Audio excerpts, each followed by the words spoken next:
কথা বলে না। তা আমরা ইনশাআল্লাহ কোরআনের ময়দানে এসেছি, কোরআনের তাফসীর হবে। তাফসীর চলাকালীন সময় কেউ যদি বাধা দিতে আসে, পিঠের চামড়া তুলে লবণ লাগিয়ে দেওয়া হবে। কথা বলেন ঠিক কিনা? কোরআন থেকে কথা হবে, তাই যদি কারোর বাবার বিরুদ্ধে যায় আমাদের করার কিছু নাই।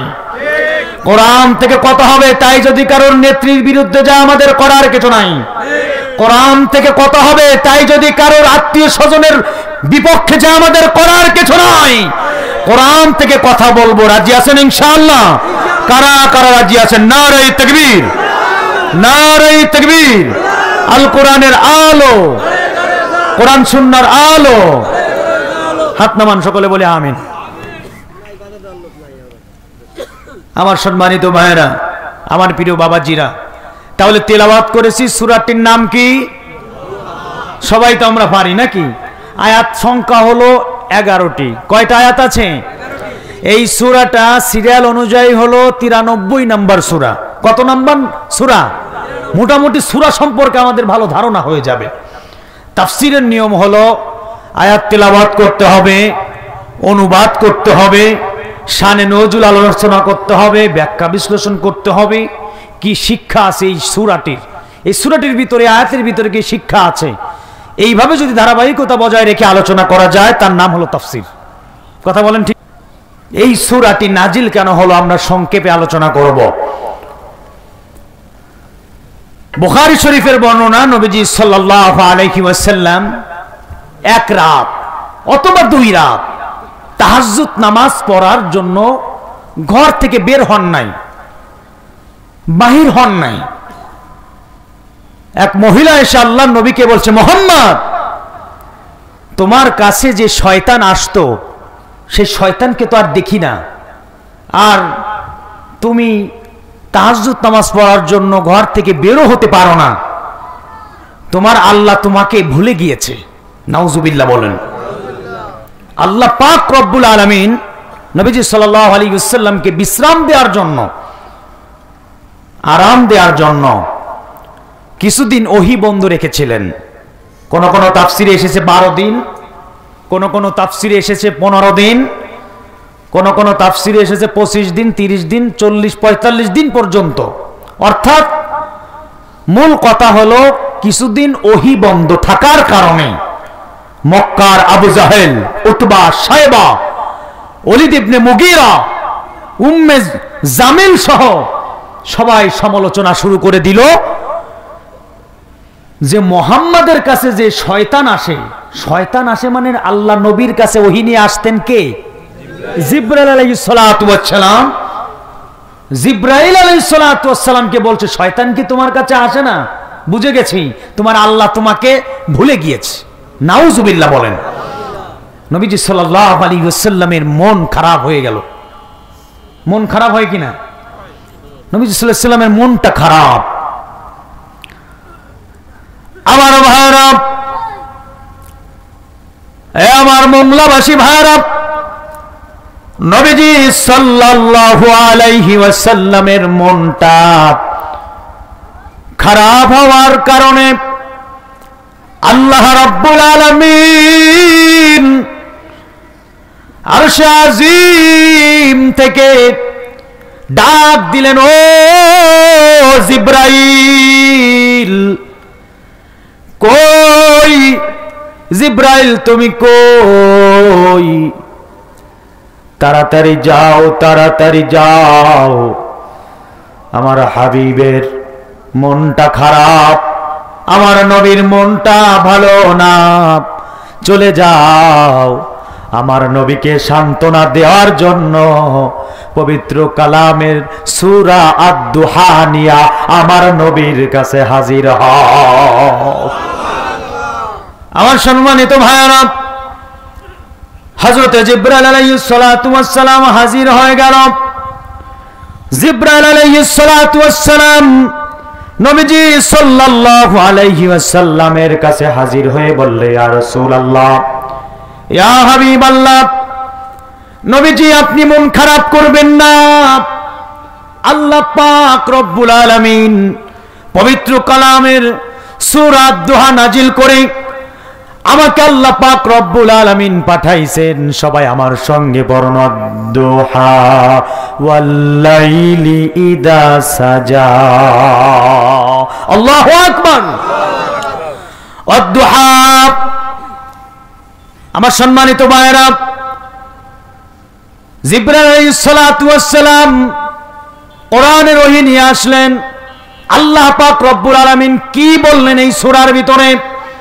আল্লাহ বলেন, আদ-দুহা, দিনের প্রথম ভাগের কসম, দিনের শুরুর কসম, ওয়াল-লাইলি ইযা সাজা, রাত যখন নিস্তব্ধ হয়ে যায়, রাত যখন নিঝুম নিঝুম হয়ে যায়, রাত যখন অন্ধকার হয়ে যায়, আল্লাহ পাক রব্বুল আলামিন বলেন ওই অন্ধকারের কসম, ওই অন্ধকার রাতের কসম।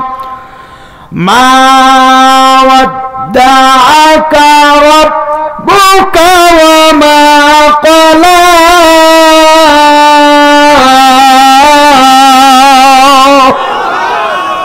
আল্লাহ রাব্বুল আলামিন বলেন, হাবিব, আপনার রব আপনাকে ভোলে নাই।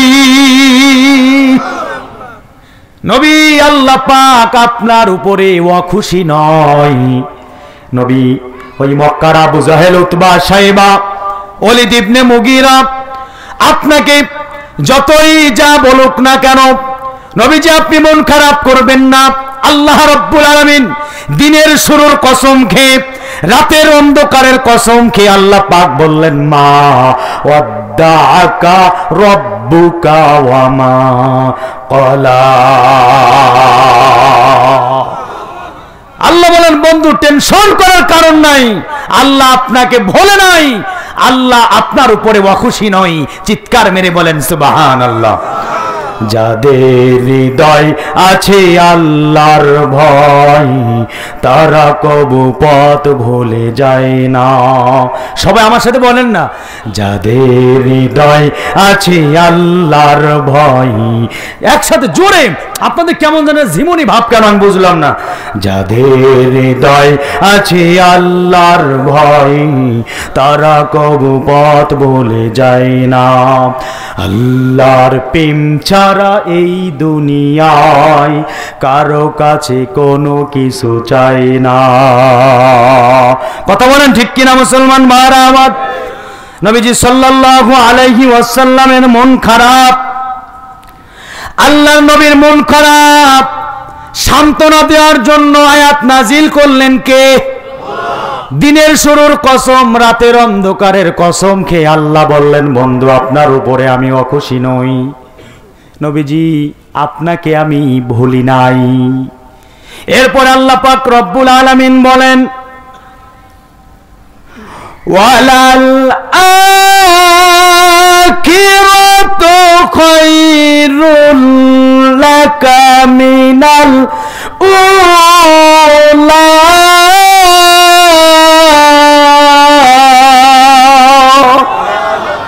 আল্লাহ পাক রব্বুল আলামিন বলেন, দুনিয়াতে নবীজি আপনাকে মানুষ যা কিছু বলুক না কেন, এই দুনিয়াটা হলো ক্ষণস্থায়ী। কথা বলেন। আর আখিরাত হলো কি? চিরস্থায়ী। নবীজি এই দুনিয়া থেকে আখিরাতে আপনাকে আমি সম্মানিত করব, আখিরাতে আপনার উপরে সম্মানিত কেউ হবে না। কত চমৎকার কথা! আল্লাহু আকবার বলেন।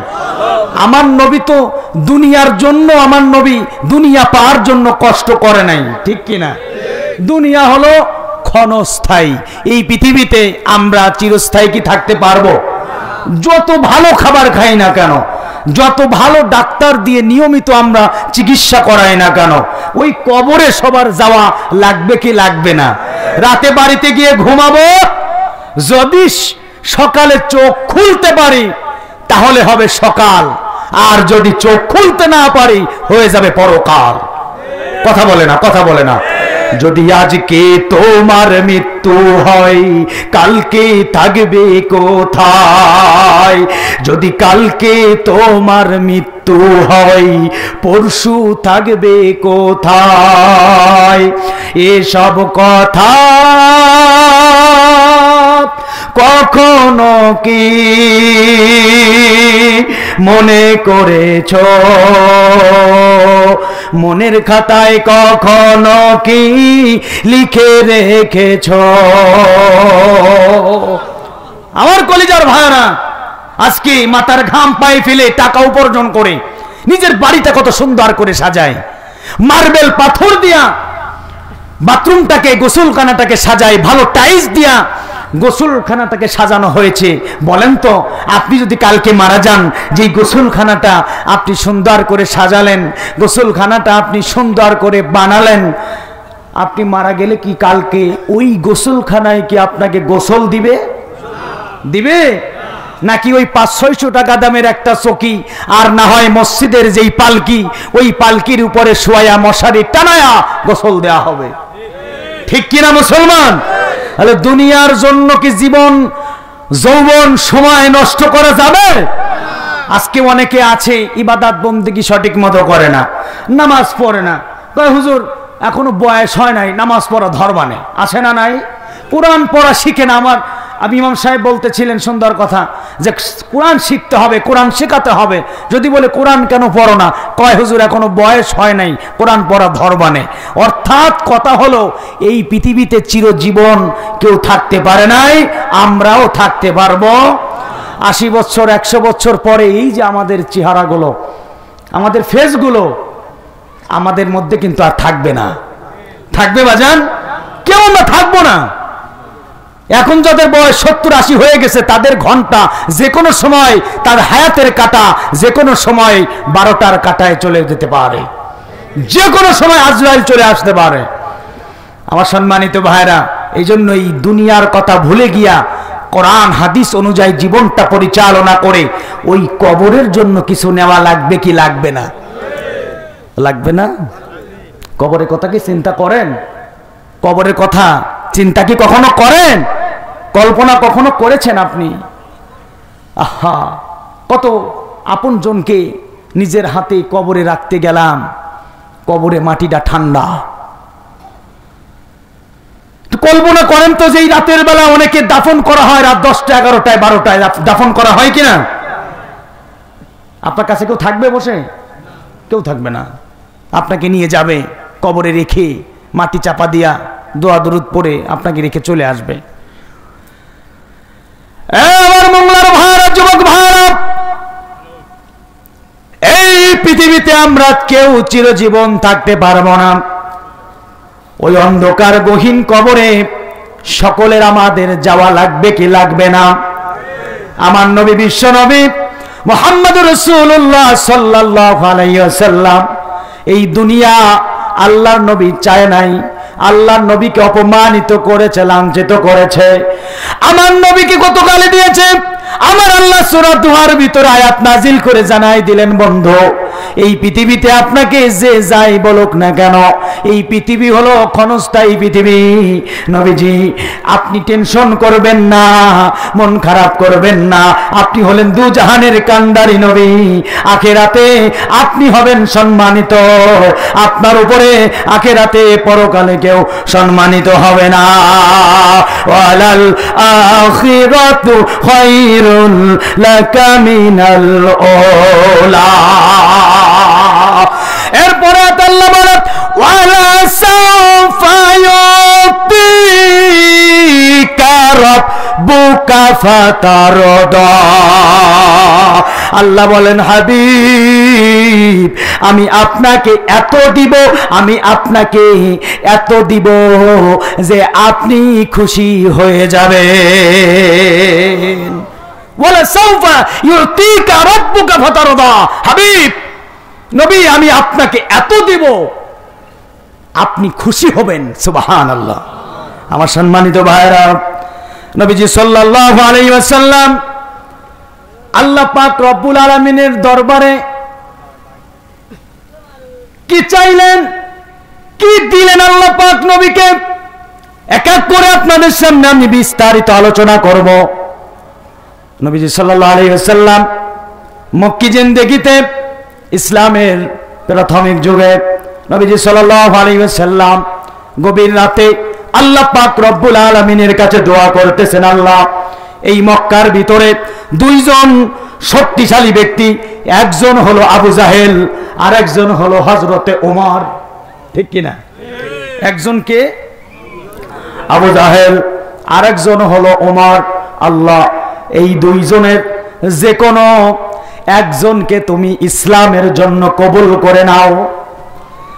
মালিক দুইজনের একজনকে যদি আমার সঙ্গী হিসেবে পেয়ে যাই তাহলে দাওয়াতি মেহনতের কাজে, দাওয়াতি কাজে আমার সুবিধা হবে।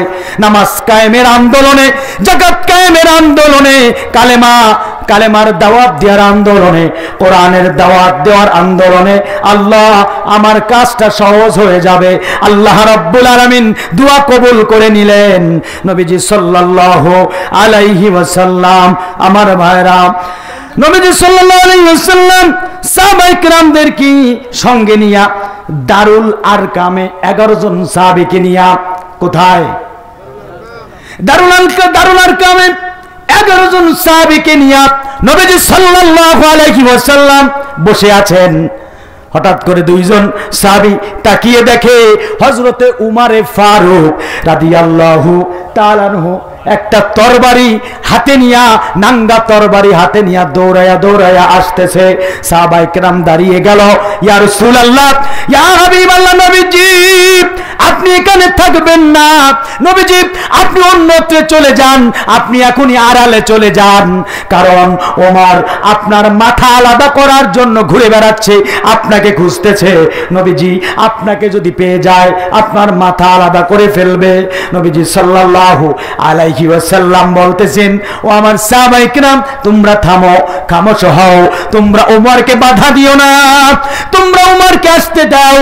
আমি নবীর কেমন জানি মনে হচ্ছে ওমরকে আল্লাহ পাক রব্বুল আলামিন ইসলামের জন্য কবুল করেছেন। বসো।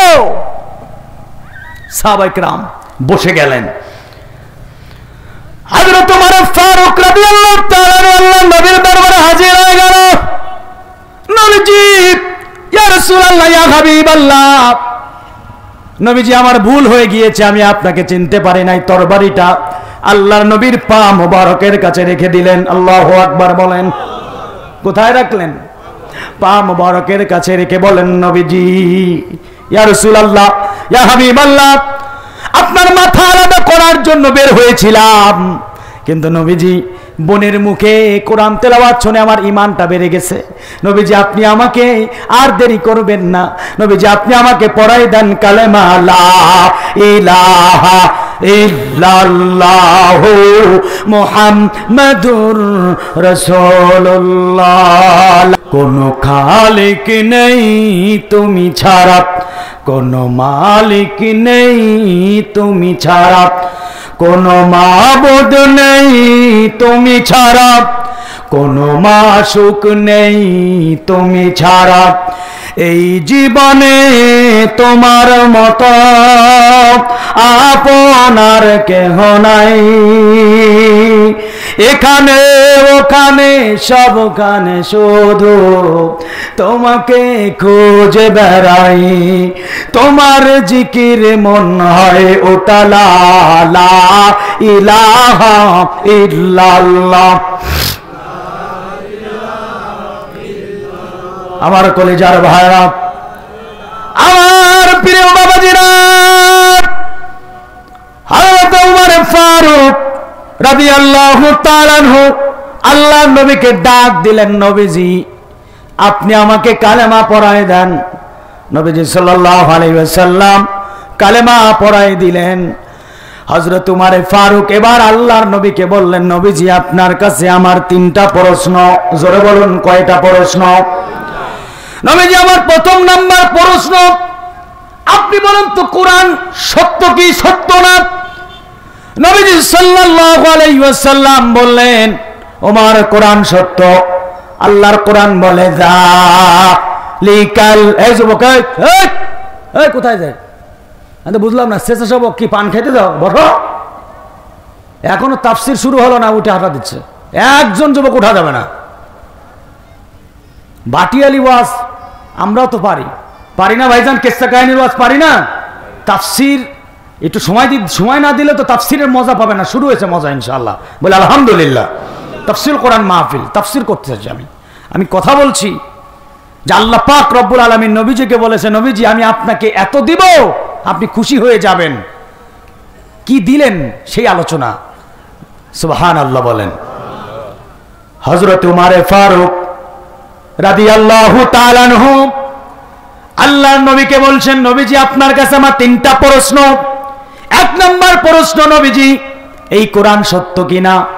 আল্লাহর নবী বললেন, যালিকাল কিতাবু লা রাইবা ফীহি হুদাল লিল মুত্তাকিন।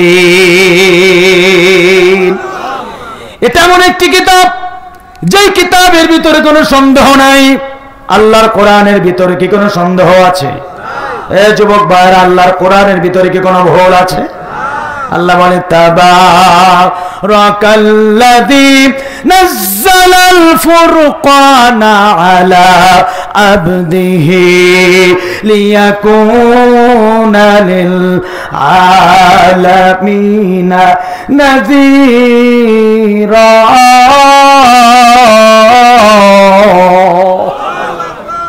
আল্লাহ নবী এইভাবে প্রমাণ দিচ্ছেন।